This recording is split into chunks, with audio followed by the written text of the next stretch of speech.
Ambassador Smith.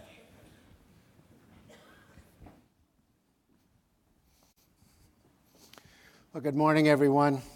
Education is everything. Education is everything. And I probably ought to use this opportunity for a teaching point, because while Lubna gave us a magnificent overview, she forgot to mention one thing. The conference is going to be run on Saudi Standard Time. Now, for you Americans that don't understand Saudi Standard Time, it's fluid, okay? It changes, it's relative, it closely matches what's in a program, rarely matches the clock on the wall. So for those of you that are looking at your watches for the next 2 days, you're destined to be frustrated. Put them aside. Now, education is everything. That's not something that I learned in the world of diplomacy. It is something that I learned growing up on a dairy farm about 30 miles south of this very point. My mother was a teacher, and for 40 years, she taught elementary school classrooms. That's important because last spring in May, I was given the honor of being a commencement speaker at Effat University in Jeddah, a magnificent women's school that last spring graduated its first class of women engineers in the Kingdom of Saudi Arabia. And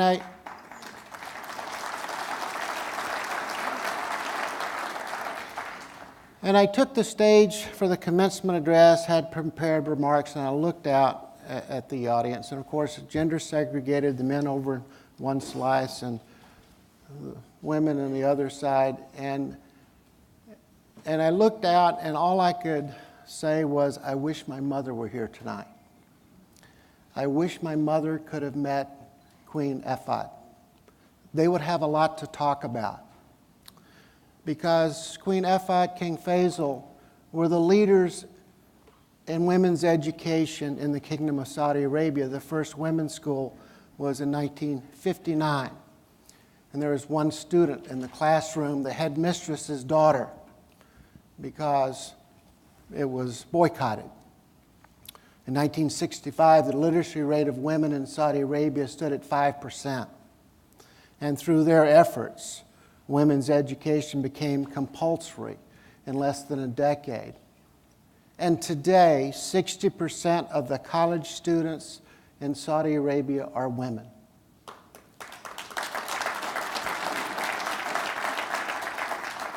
That's since I was in high school. Why is that important? Well, our cultures have seen a similar path, because in 1966, the state of Georgia made a commitment to desegregate. It was the middle of the civil rights movement. And most of the community in the South resisted that change. My mother was a teacher. In the system here in the South, the state did policy, but all school boards are run locally by the counties. So our school board met in 1966 to debate whether or not to carry out the desegregation the next year or the following year, which was the option that was given. And of course, most of the debate centered around, let's put this off as long as possible. We don't want to change. And my mother was at the school board. And she said, I have been to the training school in the South.